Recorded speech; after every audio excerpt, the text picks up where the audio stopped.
I've always believed in the power of storytelling, and storytelling is a means for kind of creating understanding across difference. I think that the single most important thing that I think we need to do in politics is make policy personal. If people can deny statistics, it's much harder to deny stories. It wasn't worth the time, energy, and resources. And so it's like, how do we proactively think about those very tangible parts of our plans and our goals, and then approach the rest of our tactics in a more meaningful way?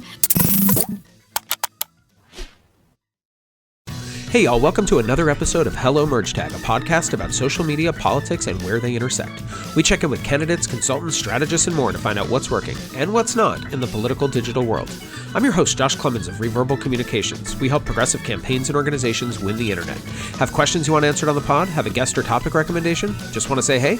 Drop us a line at hello@reverbalcommunications.com. Find all episodes at hellomergetag.com or wherever you stream podcasts. Now let's dive in. Look out, Facebook. Now you can drive website visits directly from CivicShout. Introducing Express CPC, CivicShout's new cost-per-click ad system. Everyone already knows that CivicShout's the best way to grow your opt-in email list. Folks like M&R, Greenpeace, and Feeding America stand by it. So can you. Grow your list and run traffic campaigns that hit so hard, your team will wonder how you did it. Environmental Action called CivicShout a wildly better way to grow your email list. And Clarify Agency saw a 200% return on ad spend in just 2 months. CivicShout, the ad platform for progressive causes. Head to civicshout.com/partners to learn more. That's civicshout.com/partners. Campaign Deputy is a powerful CRM and compliance tool that makes hitting your fundraising goals, emailing your donors, and filing your reports easy. Easy enough for first-time candidates, robust enough to power statewide races.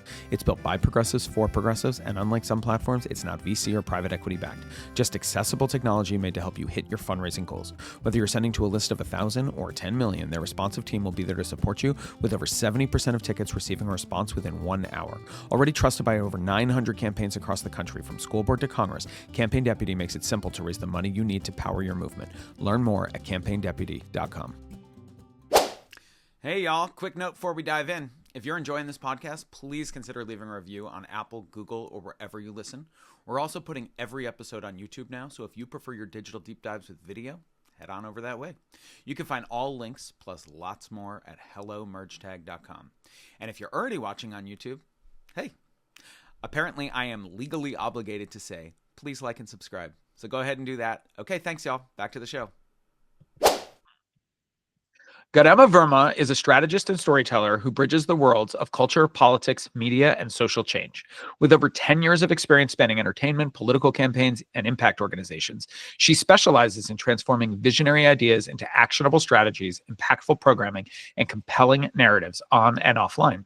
She's worked across entertainment and politics, leading digital campaigns for Mission Impossible Fallout, Blackish, and the Oscars, as well as Stacey Abrams' 2022 gubernatorial run, Dr. Joe Biden's FLOTUS office, and the Biden-Harris 2020 campaign.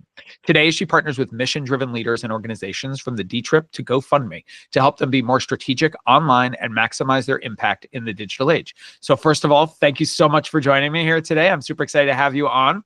Let's start with the big picture. You've worked at the intersection of culture, politics, and storytelling, from Mission Impossible to the Biden campaign. I too work in and outside of politics, which is not often, too many of people in our field don't. But yeah. I would like to know for you, what through line connects the worlds of you of Tom Cruise and Joe Biden? How do you approach that world when you're going back and forth between such extremes of how we approach the internet? Yeah, I mean, for me, even the reason I wanted to get into entertainment is because I've always believed in the power of storytelling, and storytelling is a means for kind of creating understanding across difference. And, for me, knowing that the way that stories are told and the way that they're presented is incredibly important in getting them to resonate, right? Especially when people are feeling a little bit scared or defensive or concerned, and they don't necessarily have the capacity to kind of sit with things. And I think that's something entertainment does really well often, is how do we create stories that are going to get people to maybe have their guards down a little bit and understand something that they may not have, right? I think often about the Hope episode of Blackish being one of the most impactful episodes on television. That entire show took a Black family and told their story in a way that other people can relate to them and to connect with them. And unfortunately, a lot of people off the bat see that and they don't feel connected. And I think comedy, for example, is a really good way to be able to do that, connecting with families, with shared experiences, and then also learning about where your experiences differ. And I think for me, that is just the through line. Like I've always said in my entire career that people can deny statistics, it's much harder to deny stories. And I think that was something that was really important to me also to bring in to politics, because we are telling a story, right? We as a party especially, we have really great values. We are, in my opinion, at least, better for most people in the country, but a lot of people don't know that. Isn't enough anymore to have the right values or the good policies or good candidates. It's how are you telling a story in connecting with the people that need to hear it in a way that is going to compel them to actually take action and get involved. And I think that that's so important, especially now when we're living in a time in which so much is competing for limited attention. Is why would somebody engage with, a campaign or a social issue when the environment is unstable, when they're struggling financially? Why would they do that over just watching a new episode of Love Island, right? And so feeling like, how do we connect stories in the way we're talking about our policies, the way we're creating a vision for the future that people can believe in, and make sure that they're feeling everything that they want to feel, and then eventually will, pay more attention. Talk more about, like, so you were involved in like Blackish, right? So like, how do you think that campaigns can be learning from the type of storytelling that's, Netflix and CBS are so good at, but that campaigns struggle with? And I will clarify and say, like, I started my own agency years ago. I could have called myself anything I wanted. What I call myself is a digital storyteller. That is how I approach everything that I do. It's like, how do we tell stories online? But you've been doing it at like a very large scale for, again, a lot of different types of organizations, which is very unique, I think, in our industry, to have somebody who like worked in movies also working on campaigns. So like, how do you take what you're learning from like the Hollywoods of the world and bring them into the DCs and, whatever of the world? I think, to me, it's personalizing things, right? It's like when you show somebody's story and people are able to find that emotional connection to that story, or find that like shared experience or shared understanding, then they're more likely to be engaged and support, or take whatever action that you want. And I think especially now, we exist in a moment where people can't afford anything. People can't afford to live. People are struggling really, really hard. And that means that they're kind of tuning out the noise, right? Every day we read the news and it's overwhelming. And so it's like, why should we engage? And I think that the single most important thing that I think we need to do in politics is make policy personal, make our campaigning personal. Like, don't think just about like what it is that we want people to care about. Actually show them why they should care, right? Instead of talking about a certain like social issue, explain it to them of how this directly relates to their daily lives, right? And like making sure that they understand that like we're not just saying big words that people don't understand, and we're not just creating policy. The policy is actually a mechanism for improving people's lives. And I think often we use all these jargony words. We don't meet people. Like, I firmly believe in the idea of meeting people where they are, and some of that is right in digital. We talk often about where are the people that you're trying to reach, but I think part of that is also meeting them in their understanding and in their care and in their cognitive capacity, right? Like one of my majors in college was psychology, and I was telling somebody the other day, somehow that was like a thing I did as a backup major, because at UCLA, when you get into the school, you have to then get into the communications major, and it's a very high bar. So they tell you to do a backup major, and I did it, and then I liked it, and I just kept doing it. I actually think it's like the single most useful thing that I've ever done, because it's like understanding human behavior, right? And when our cognitive loads are really, really high, like now, when we can't afford anything, the news is overwhelming, the world feels like it's falling apart, there's a new natural disaster every day that we're having to cope with, it's really, really hard for us to go and care about things that are not in our immediate like vicinity, that are not in our hierarchy of needs, because we're really not even able to meet basic needs.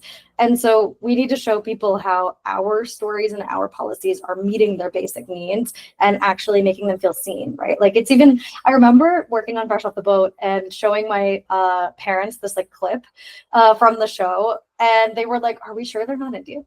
And it's just because it was this like shared immigrant experience, right? That they showed. Like that show wasn't just about Asian American families. It was really told as the immigrant experience. And they were like, wait, that's us, and they felt connected to a community that wasn't their own.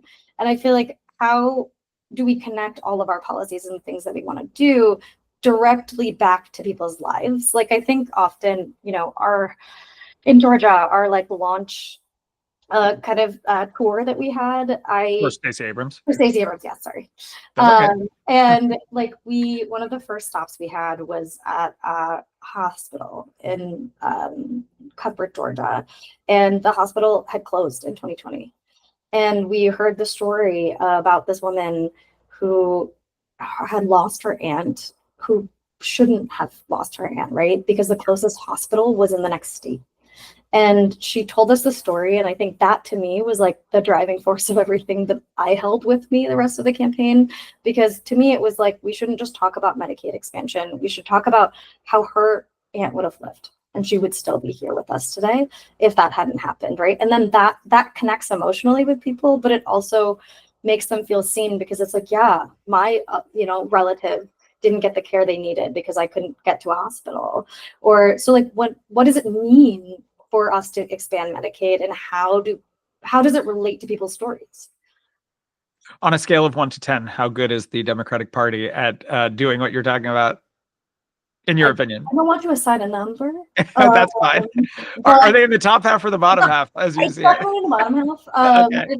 And again, like for me, it's just, it comes down to, it's not that our values are not correct, right? And it's not that like we have bad policies. It's because people don't know about it. People don't know that we're fighting for them, and they don't understand. And I think like a really big thing that I thought a lot about, and I was thinking a lot about, especially last cycle, is like in a hierarchy of needs, right? If I can't afford to pay my rent, then I can't also afford mentally to think about my reproductive rights. That's just not what is possible, right? Like that's not what happens. And so I think that we sometimes fight the wrong fights, right? And we tell the wrong stories, or we tell them in the wrong way, because we aren't necessarily seeing exactly what people in this moment need and want from us. And knowing that like where there were so many like post cycle interviews, right, last cycle, that were like, yeah, I know Donald Trump is a little nuts. I don't like a lot of the things he says, but he says he's going to make my groceries cheaper, right? And like that's Sure said it. And it's like people are going to, when their cognitive load is high, they're going to vote for the thing that is going to immediately give them relief. And we're not telling that story about how we are actually going to be the people that give them the relief, because obviously we're seeing it, right? That's not true. Like the story that they're telling isn't necessarily true, but it's the story that resonated. And so that's what people stuck with, because that is what met them right in front of them and in the immediate need that they saw. Yep. Okay, let's talk about strategy versus tactics. I know you've talked I've heard you talk about like digital strategy and digital tactics often get like conflated, and people struggle to differentiate between the two. So why don't we like define the difference, and then sort of talk about how you approach one versus the other, and like where they fall into building a digital strategy? Absolutely. Yeah. It's funny. I've actually sat with this question a lot. I did a training where we were like, what we actually need to do is explain to people what strategy is. And it's this like weird concept, even whether it's in digital or not, right? It's this weird concept that feels less tangible than tactics. So it's hard for people to grasp often. And I think, strategy really is an intentional plan to achieve very specific goals, right? It's very like tangible, measurable goals. And then it's like a roadmap, it's a direction. And it's like a foundation from which you can work to be able to be more proactive and maximize your resources, invest time and energy in the right places, stand out, and also actually reach your audiences. I think often people feel like, okay, we just like need to post on social media, or we just need to make a really cool video, or we need to do, X, Y, like work with this like amazing creator. But what I always tell people is like, take a step back and think about like when you're making a really cool video, right? Who is it for? What platform is it going to go on? And will it actually have the impact that you're trying to get it to have? And like every time I've worked with creative teams, I'm like, you can make the coolest video in the world, but if it's not reaching anybody, then it's not actually, it wasn't worth the time, energy, and resources. And so it's like, how do we proactively think about those very like tangible parts of our plans and our goals, and then approach the rest of our tactics in a more meaningful way? And I think it also helps with, you know, making sure that you're not spreading yourself too thin and you're actually going deep and having an impact. Like I did a training recently for new American leaders, and a few of the candidates came up to me and were like, I'm doing my own stuff. I don't know how to post on every platform. I don't know how to do this. And she was like, I'm overwhelmed, right? And I was like, take a step back, figure out like, where are your people, right? Where in your community are people actually getting their information? Like the key constituents, right, in your district, where are they getting their information? And focus until you have more resources. Focus on doing that one really well, or those two really well, instead of trying to be everything for everyone. Yeah. Yeah, I always tell folks, like, you know, don't be on 2 social platforms if you're struggling to do one. You know, like the goal is not to be everywhere. The goal is to be doing good work someplace, and expanding as you can. And I mean, I think there is a tactics question to that, like understanding how to post correctly and, you know, making sure that you're doing it correctly. But let's talk about the strategy side, because I think that's something you have like a lot of experience building digital strategies for very like diverse and broad, you know, organizations. So let's start with blank sheet of paper. How do you start building a strategy for the Oscars or Mission Impossible, or, you know, Stacey Abrams when it comes to digital strategy? Like, where do you start? Take us from the beginning. How do you start something like that? To me, it's information gathering at first, right? It's like getting the full picture and then figuring out how to piece it together. And I think it's understanding like, who are you trying to talk to, right? If you're reaching, like, what are the goals? Are you trying to, for the Oscars, are you trying to expand the audience, or are you trying to get existing people to tune in? Are you trying, within a campaign, it's like, in this exact moment in time, are you trying to get donations, or are you trying to get volunteers, or are you trying to get people to vote, right? Like, what are the specific pieces that we're trying to do in this moment, and who are the people that we can actually get them to, you know, get to do it? What are other people doing in the space, right? Like, what are you competing against? What are your audience's most immediate needs? It's like, it's doing all of those deep dives, really, especially like now, right? It's so complicated to reach anybody. We're being driven deeper and deeper into our echo chambers. We're in such a like hyper fragmented environment. People's like actions and behaviors are really unpredictable. And so it's even more important that we're creating specifically for the moment and our audiences. And so really it's like doing all of that information, understanding where the opportunities are. What does success look like? I think that's another piece that a lot of people miss, is they're like, okay, we have these goals, but what does it look like if you actually accomplish those goals? How specific can you be, whether it's qualitative or quantitative metrics, even if it's just moving sentiment, or, you know, whatever it is, like, how do you match also the success metric to the correct like action that you're trying to get people to take? And then after you have a bunch of information, understanding like, where are those people? What are the tactics that you can use to reach them? Is it that there are creators in the community that are really like trusted, and those are the people you need to reach out to run a creator campaign? Is it that you might need to run some ad campaigns in like specific areas that like are hyper targeted by like demographic or location? Is it that you just need to go it really hard on Facebook groups? Like, people forget about Facebook, but there's a lot of places where people are still using it. Like where I grew up, people are still using Facebook. My mom is constantly in Facebook groups too, and that's like how all the people are communicating, right? And so it's like, where really gathering that information, and then allocating resources. Like, you have X amount of money, you have X amount of time and people and resources to expend it. Where do you expend it in the best way? And then at what points in your campaign can you get more information or resources, or position, especially digital people, inside of it instead of an afterthought? I think often we've all struggled as digital people to be like, you get the information so late that you can't actually do what you need to accomplish their goals, and then you're trying to like scramble. You know, so it's really like, how do we then try to get appropriate access and information and opportunities to then be able to accomplish those goals. So I think it's like really just thinking intentionally about everything you do, especially knowing that right now, if you are not thinking intentionally, you're losing people because everyone is so deep in their echo chambers. What are key performance indicators you look to other than winning your election, like specifically for a campaign, but I guess even for the Oscars, like if they want to like increase, viewership, okay, but like, how do you approach that for a political campaign? Obviously the goal is to win the election, but if you're only focused on that, you're going to have a really hard time getting there, right? Like there's got to be other ways to be thinking about this. So do you have like set KPIs that you think about on a day-to-day basis, or is it completely determined based on the campaign and like what their particular goals are and their theory of the case? It's completely determined. I've actually been in some of these trainings describing perfecting like your digital strategy as almost being like dating, where it's like all of these stars have to align for you to actually meet your person, right? Some which you can control and some that you can't. And I think that because of that now, and because of how difficult it is to get people to go and take action, right? Especially like voting is a very high effort, high barrier to entry action. The same way, honestly, going to the movies was when we were working in theatrical. Like people don't want to go to the movies anymore. So you have to really compel them to go.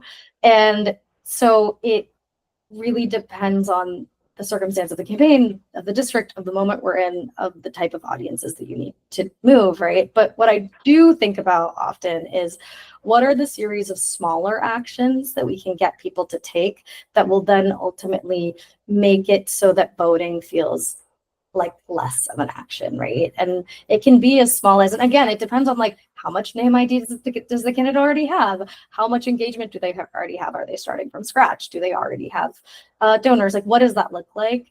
And then, okay, knowing where the people are, what small things can you do? Like, to me, like digital is not meant to replace any other aspects of campaigning. It's meant to enhance the impact, right?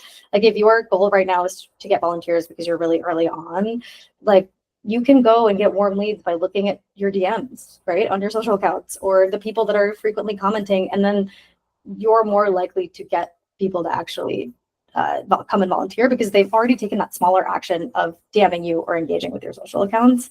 And so I think, again, it really depends, but I think it's like, how do you find smaller KPIs that then will move people and progress them into making the bigger one, like voting or going to the movies, seem like a less effort? I'd love to dig deeper as somebody who's like worked with Hollywood, like on that idea of like going to the movies, like, cause it's an interesting connection, right? Like I wouldn't necessarily compare it to voting, but I would compare it to like volunteering or even donating. Mm-hmm. Like, if Hollywood's trying to get us to go to the movies and political campaigns are trying to get us to get involved. Have you seen any strategies from Hollywood that you think we could be implementing as it comes to like moving people down that, like, that funnel, as you will? Yeah, and I do really I continue to talk to my friends in entertainment to get kind of a pulse check, because everything I do kind of comes from that space, right? Like comes from that background. And my first job was at a media agency, like learning the intricacies of like, it was half at Disney, half at this media agency. So like really learned both, like what it means to be doing paid media and then also like in-house, like it was interesting. It was like a really cool kind of job straddling both.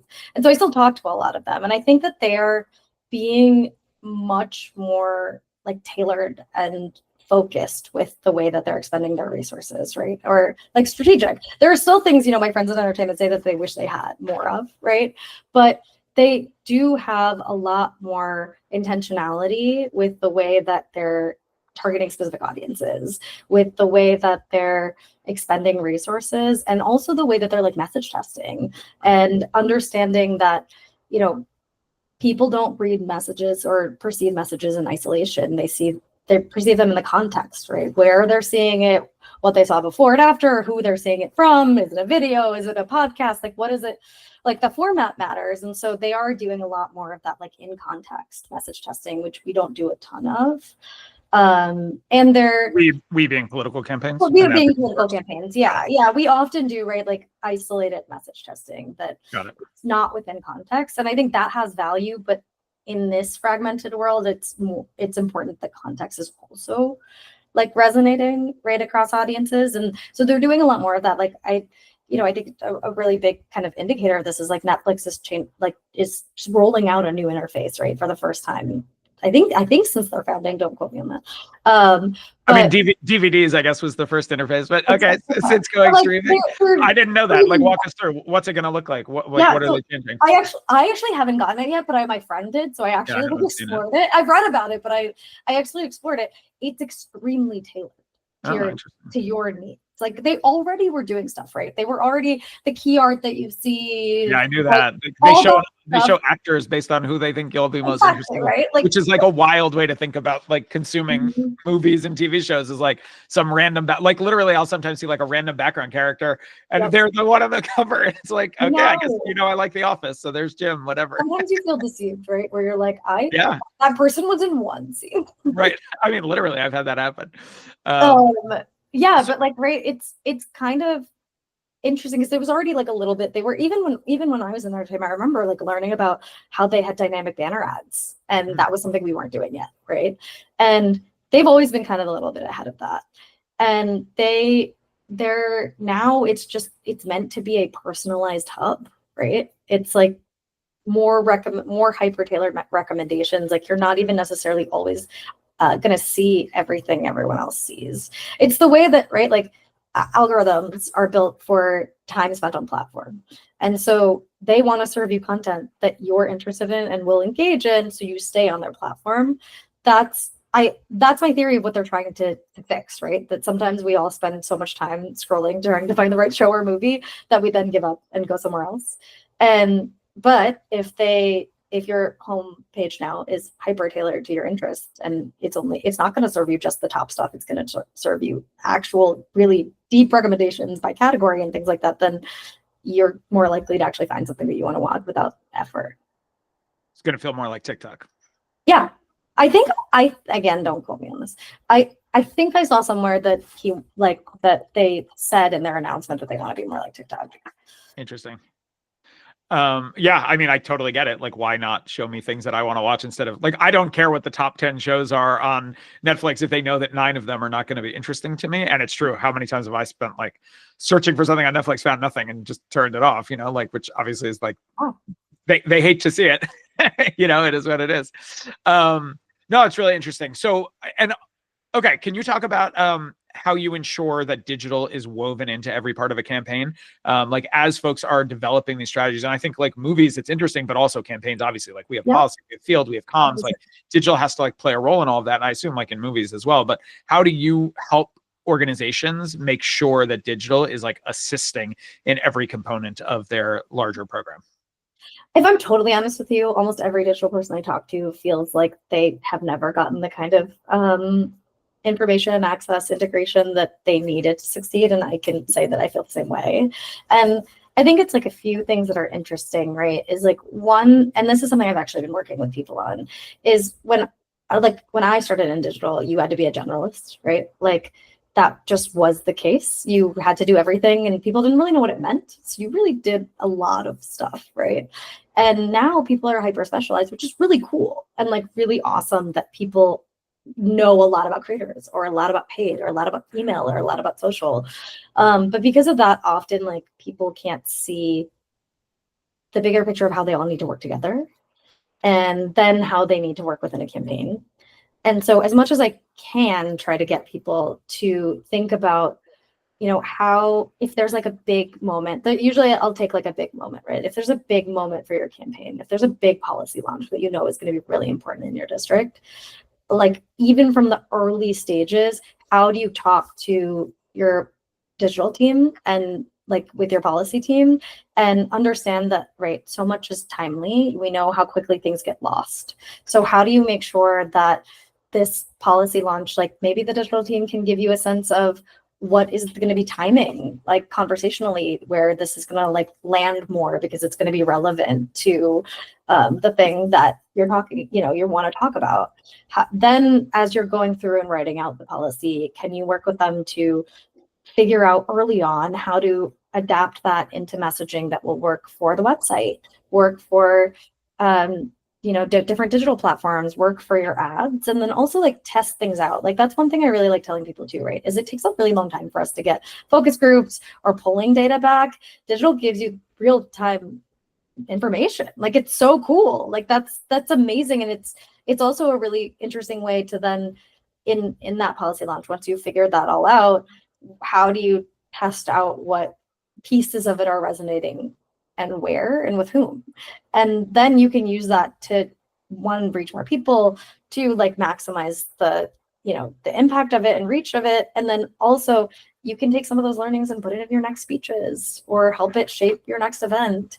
And then overall, like your policy has a greater impact because it's really probably fantastic, but then people can understand it, right? Like we say like we have 2 to 4 seconds online to get people's attention. And then I think it's like 54 seconds is the average time spent on websites, but now it's even less because of AI and because we are all being, whether we are adopting AI or it is being forced upon us, like within Google. We're being adopted by it.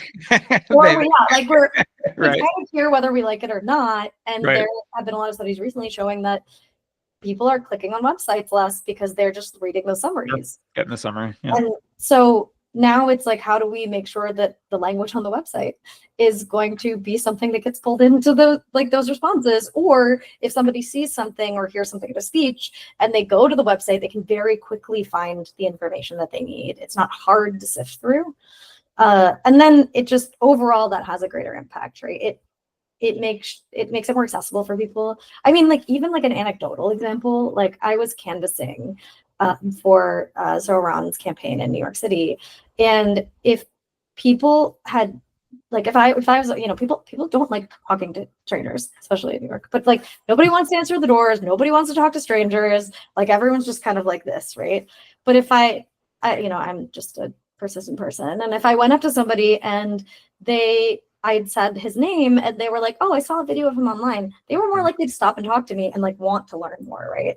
And that was just like, to me, an anecdotal example of like, wow, our canvassing is more impactful, because I still think canvassing is like one of the most important things that we can do, right? Human connection cannot be replaced in that way. But it's almost like, how do you then lower the barrier to entry for somebody to talk to a stranger? They've seen your thing online, they saw an interview with him with their favorite influencer, or something like that, and then they were going to talk to me more often, and then they were like, so some people had like very specific questions about something they had seen, right? And that's cool because they saw one thing about him and they were like, I saw this, but what does that mean, or how does that work? And I was like, yeah, let's talk about it. And it just makes it more, it made it more likely that somebody was going to talk to me and that I could actually convert them into a supporter, right? This audience has heard me talk often about the fact that like I'm a firm believer that Facebook ads can get people to open the doors. And I've had candidates literally like go to neighborhoods and like parts of town they've never been to, and people are opening the doors, not just saying I know you, but that I'm voting for you based on like their familiarity from Facebook. Mm-hmm. I'm a huge advocate that like name ID and like recognition is absolutely the first, like awareness. Like if you don't have awareness, you don't have interest, you don't have desire, you don't have action, right? Since you brought up Zoran, because I didn't want to like put you on the spot, and I still don't want to, so let me know. But since you brought up Zoran, I think he's a really interesting example because everybody in the world is following his campaign in a very weird way for like a, like what's essentially a down ballot campaign. Let's talk about his campaign as an example of strategies versus tactics, because he's clearly got a hell of a strategy, and then he's clearly got a whole lot of tactics. And I think it might be helpful going back to that idea, like differentiating between the two. Like, which of the parts of the campaign would you like clarify as strategy, or how would you define the Zoran strategy versus the many, many, many fascinating tactics that his team are clearly like innovating in front of our eyes? Yeah, I mean, one, I'm very grateful to them because I don't know about you, but I feel like after his primary win, everybody started caring about digital in a way that I've never seen before. Like, hello, we've been talking about this for years. I've been telling you to do this for years, but I'm so glad they're on board now. I feel the same way, where I'm like, wow, it's like we've been doing this for over a decade and trying to get you to see this, and now finally people see it, and I'm very grateful to their campaign for that. 100% positive way of saying that. Yeah, for sure. It really opened the doors, right? Which is really, I'm very grateful for that. I think they really thought about who they needed to convert and where they needed to go and how to like really understand what people need, right? His early videos were going around New York post-election being like, what do you need? Like, what is important to you? What do you Post care about? 2024 election. Yeah, I think it Yeah, was the Trump March election. again, But yeah, not his election, like before no, before he was before, running. Yeah, for sure. before he even like officially ran, he Correct. was Yeah, going around New York City and asking people and posting videos about this is what matters to New Yorkers, right? Mhm. And then he would ask them, would you vote for somebody who like prioritize these things? So like even from the get-go, his policies were built by listening to New Yorkers. And part of that listening was like you post the video and then you see how people react, right? And like it's not just in-person listening, it's he didn't just ask people, he went around and posted it so that other people could also join the conversation. And I think just even starting there, that's how you get to the root of what people care about. And then it was like, how do we take those messages and those policies, right? Knowing that people need affordable housing. That's like one of the biggest things in New York is none of us can afford to live here most of the time. And knowing that that was a theme that he saw from all of those people, he was like, how do I take that and then message it into something meaningful and consistent? I think like one of the biggest things that I try to explain to people is like strategy is not rigid. It actually just gives you a foundation and a North Star and a baseline to then be able to react correctly. Like we're being, as a campaign, and especially his campaign, like was inundated with so much stuff and pushed in so many directions and pushed in like, and asked a lot of questions that maybe they probably shouldn't have asked him, right? And he stuck to his foundation, but he still adapted his answer to the answers and content and whatever to the environment, right? It was like, I am still going to stick with my values, but I know that in this case, like I need to react or not react. In this case, I need to make a video or not make a video. And then I think like also strategically being transparent with people, right? Even the fact that he makes videos that are like, don't give me money anymore. Like that's, I mean, it's like, a special situation that he can do it, but like you never see a not political everyone campaign can. do that, right? Like outside New Yeah. York, that's a very hard thing to do. But like, yeah, he went super viral for his first post saying, "Please stop giving me money," and it's like just such a wild thing to hear a candidate say, you know? And I think that's transparency because it's really smart to me because it's like then if people want to help and their default is giving money, you're now telling them that they can't do that anymore. So Gotta go do find something something else. else, yeah. Right. Yeah. And that like most people feel the donating is a much lower barrier than volunteering, right? And it was like, oh, if you actually care about him, go donate your time and not your money. And I think it was really like understanding the environment. Look, we're talking about affordability. The people that are probably going to vote for him or not, or like there were a lot of young people, right? Can't afford always to be donating anyways, but hey, you can donate your time, right? Right. And a lot of the partnerships that they did, the cross endorsements that they did, like it, you know, a lot of the content that they did with like influencers and things like that all felt very targeted and intentional, and it created conversation in a way that was really meaningful. And again, even with creators, right? It was like he still had his core message, but the message was then adaptable to the audiences and the places in which he was showing up and the people that he was showing up with. And I think that I actually think a really good example of tactics versus strategy is Andrew Cuomo's independent launch video, right? I was going to ask if you could talk about Cuomo's strategy. There, that's exactly what I was going to. Well, I'm way ahead of you. Yeah, no, I love it. I love it. I literally included it in my last presentation because I was like, you know, the fundamental to me is like what works for one candidate and one campaign isn't going to necessarily work for another, right? You have to find your intersection of like opportunity and authenticity. And I think that independent launch video was the perfect example of that, right? He took a lot of what Sauron's videos were, and then he tried to just copy and paste it, right? And put himself in that scenario. And without, again, thinking about who are the people that he needs to connect with as now he's launching an independent campaign. Who is he as a person, right? Who is he as a candidate, and how does he relate to people? And knowing that like his way of relating to people is not the same as Zoran's, right?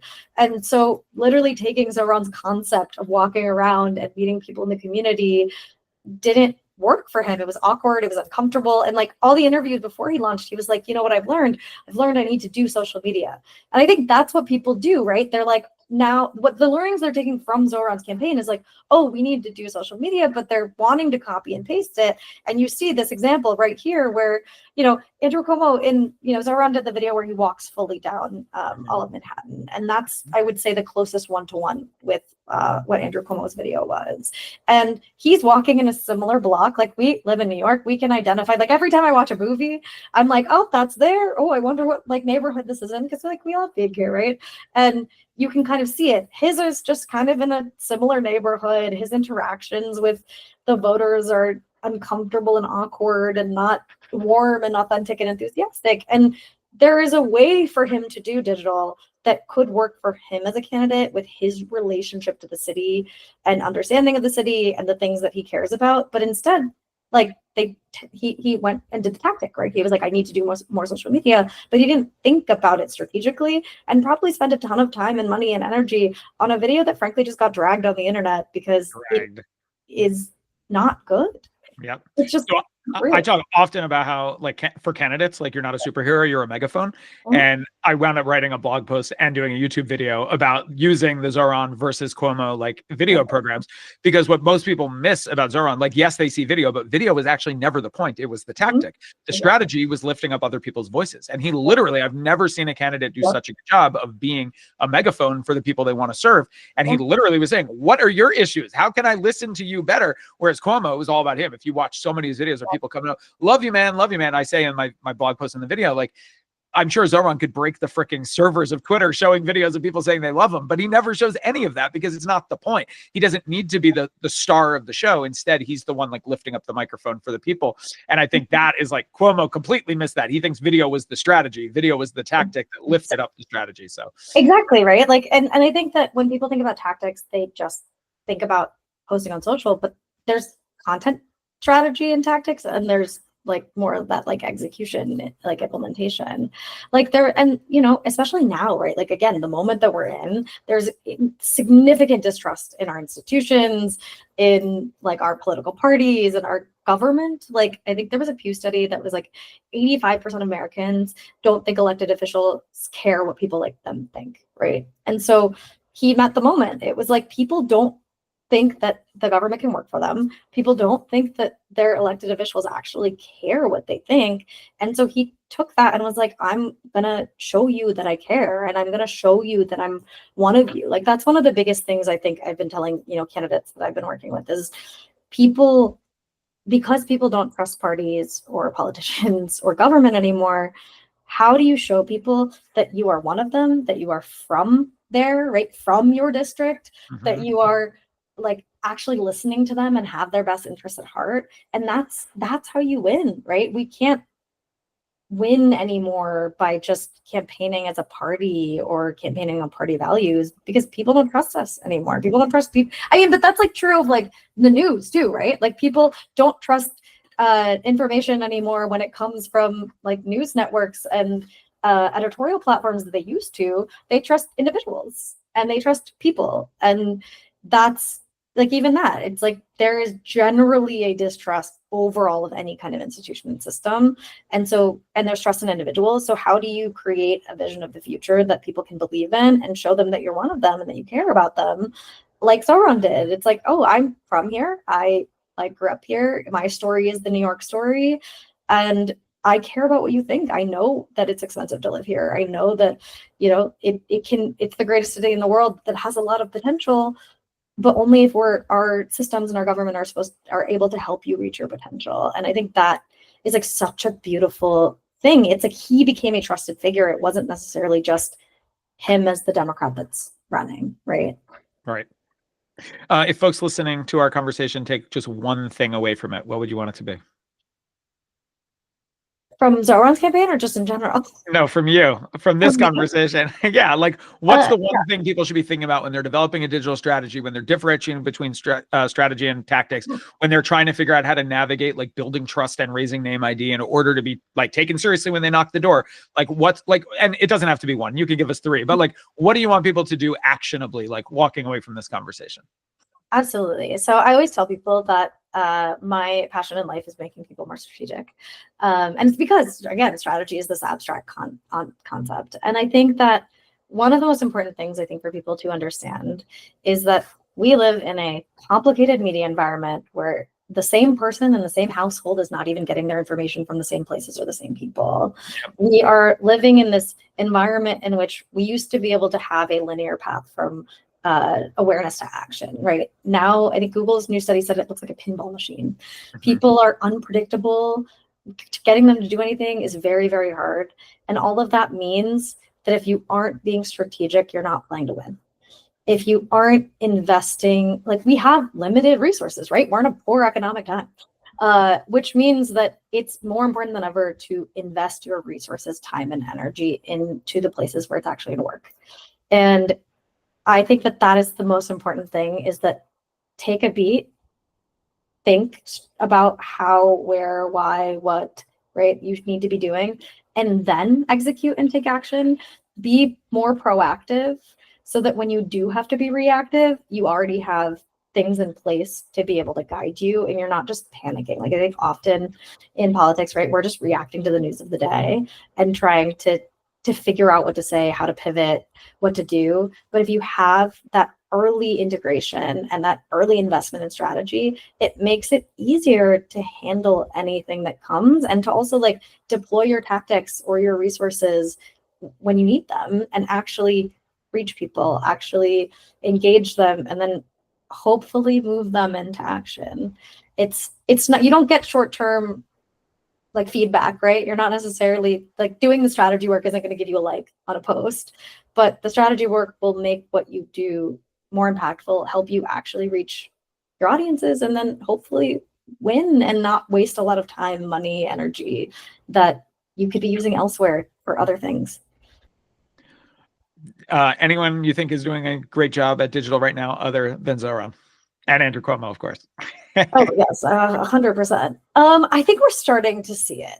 I think my biggest feeling right now is what I was saying to you earlier, is that we've all become so specialized in campaigning, in digital, that I think a lot of people, they're doing certain aspects of it really well, like aspects of digital really well, but they're not necessarily doing the overall strategy really well. And it's, often I talk to a lot of like people who are specialists, they're social specialists, paid specialists, creator specialists, and they feel also that they're like not able to do their best work because people don't understand and don't have a strategy in place. And so it's hard to say that like, oh, one person is doing this really, really well. I think some people are doing parts of it well, right? I think like a lot of people are not doing the whole picture well and seeing how each of the pieces needs to work with each other, how you're not duplicating efforts, how you're creating the biggest possible cohesive impact of your digital, instead of like, okay, we're doing a really good creator program, or we're really good on TikTok, or we have really cool ads. How do you make sure each of them works together and is actually making that greatest impact within digital, right? It's not, to me, it's not just like, are you integrating digital into the rest of your campaign? It's also, are you integrating each piece of like what digital means, because it's so many things, into an overall strategy as well. And so it's hard because I feel like some people are doing specific things really well, but not a lot of people are seeing the whole picture, right? Their email program isn't necessarily complementing their like paid ads, or even like as little as like, I remember coming into a campaign and being surprised that the direct to donate ads and the persuasion ad people and mobilization ad people didn't exchange information.